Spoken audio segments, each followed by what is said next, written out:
book clubbers. This is your lecture about Stave 2, or Chapter 2 of A Christmas Carol. So if you remember from last week, Scrooge was visited by the ghost of Jacob Marley, his former partner. And Jacob Marley told him that he would be visited by 3 spirits, 1 spirit each night. And this is the next night. Scrooge wakes up and finds that a whole day has passed and he was asleep through all of it. So somehow it's magically the next night already. And it's getting closer and closer to 1 o'clock in the morning, which is the time at which the ghost was supposed to come. And all of a sudden a hand draws back the curtain on Scrooge's bed, and Scrooge sees the first ghost. And of course he's scared. Who wouldn't be? And the ghost tells him that he is the ghost of Christmas past. And he tells him that he is going to take Scrooge to times that are in his past to cause him to think about his life and what he has done. And we see description of what this spirit looks like.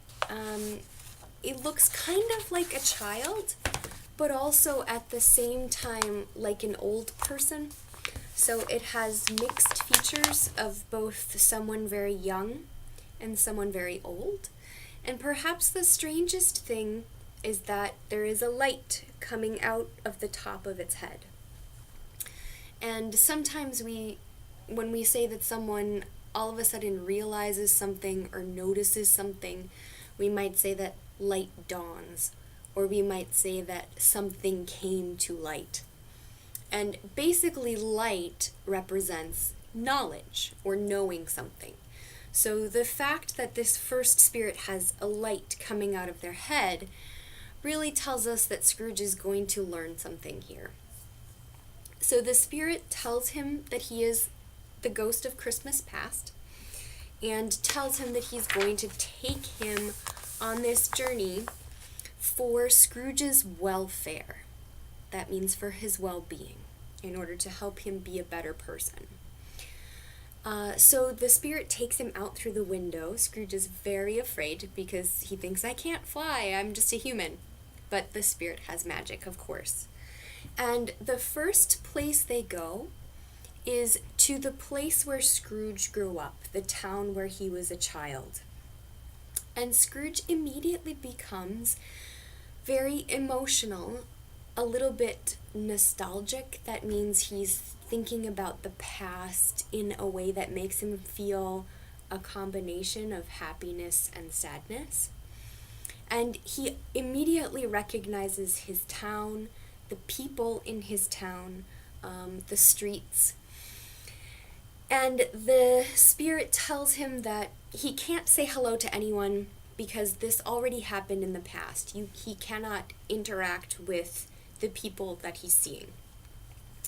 And the first place they go is to a school, and Scrooge sees himself sitting at the school alone. Okay?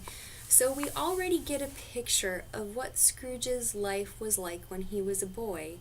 He was left at this school by himself during the holidays.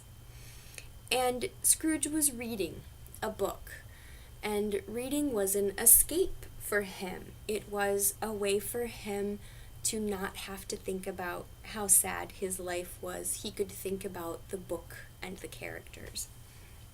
And again, Scrooge becomes rather emotional, seeing himself as a young boy being left alone. Okay. Then the vision jumps to a few years later, and Scrooge is still at the school. It is Christmas again, and he is again by himself. But suddenly, Scrooge's sister appears, and she says that she has come to take him home, that finally their father has turned into a nice guy. Scrooge can come back and celebrate the holidays with them. So something good is happening in this one. He's getting to go home. But we also find out that Scrooge's sister the girl who came to take him home, died when she was very young. But she did have a child, and that child was the nephew, Fred, who came to invite Scrooge to dinner in the first stave.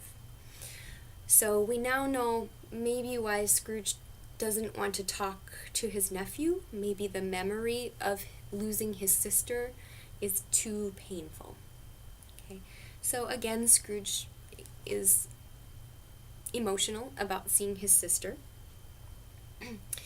And then the ghost says that they're going to travel to yet another Christmas in the past. And this time, he takes Scrooge to the office of his former employer, the place where he used to work. And the man that he used to work for was named Fezziwig. And Fezziwig is important to this story because he was a very good boss. And Scrooge remembers very happily how he liked to do things for Fezziwig because Fezziwig was such a nice man. He gave this party, he gave a Christmas party for his employees, and everyone danced, and there was music and food and beer. And the ghost says something to Scrooge and makes Scrooge think a lot. So the ghost says that, this party is small. Fezziwig only spent, maybe the equivalent of a few $100s on this party. No big deal. Why is everyone so thankful? And Scrooge responds that it isn't about how much money Fezziwig spent.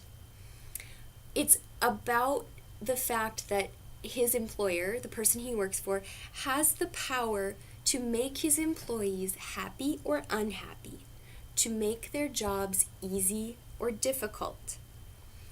And all of a sudden, as he said this, he realizes in his mind that he has that same power. And he also realizes that he's not making things happy or pleasant for Bob Cratchit, the man that works for him. And he says, you know what? I wish I could go back and say something to Bob Cratchit right now. But of course, he can't right then. And then he brings Scrooge to yet another Christmas. And in this one, he's with a woman. And this woman is the woman that he was supposed to marry. And in this particular memory, the woman is telling him that she no longer wants to marry him because she realizes that money has become more important to Scrooge than love. She says, "You have picked money instead of me. This was not what was important to us before, but it is clearly important to you now.